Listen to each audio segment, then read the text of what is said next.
Hi viewers, good morning. இன்றைக்கி நான் புளியோதரை சாப்பாடு செய்கிறதுக்கு புளி தொக்கு எப்படி செய்கிறதுன்னு காட்ட போகிறேன். இதுக்காக ஒரு 1/4 கிலோ அளவு புளியை தண்ணியில் ஊற வச்சுருக்கேன். சின்ன வெங்காயம் மொட்டாக அரிஞ்சு எடுத்திருக்கேன். பூண்டும் 20 பல் பூண்டை பொடியாக நறுக்கிக்கோங்க. 15 வரமிளகாய் 2ஆக கிள்ளி எடுத்துக்கோங்க. ஒரு கொத்து கருவேப்பிலை, ஒரு கொத்து கொத்தமல்லி தழை, நடக்கல்ல 2 கையளவு தோலை நீக்கி சுத்தம் பண்ணி வச்சுருக்கேன்.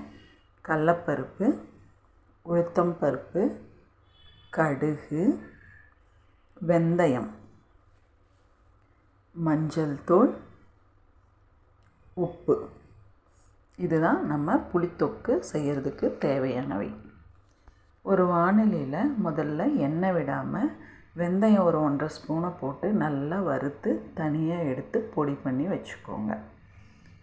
அதே வாணலியை மறுபடியும் வச்சுட்டு சுத்தமான நல்லெண்ணெய், புளித்தொக்கு எப்போவுமே புளியோதரை நல்லெண்ணெயில் செஞ்சால் நல்லாயிருக்கும்.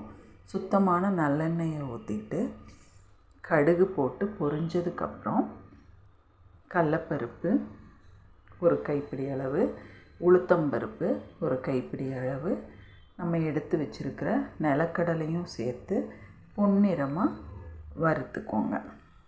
அது நல்லா வறுப்பட்டதுக்கப்புறம் நம்ம எடுத்து வச்சுருக்கிற கருவேப்பிலை, வரமிளகாய் இதையும் போட்டு தாளிச்சுக்கோங்க.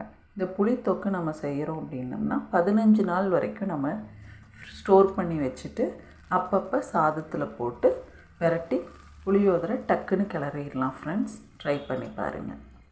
வெங்காயமும் போட்டு நல்லா பொன்னிறமாக வதங்கினதுக்கு அப்புறம் வெள்ளை பூண்டையும் சேர்த்து நல்லா எண்ணெயிலேயே பிரட்டிக்கோங்க.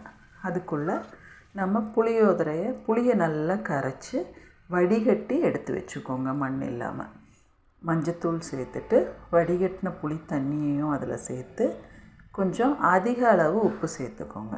ஏன்னா நம்ம சாதத்தில் கிளறையில் உப்பு பத்தாது இல்லையா.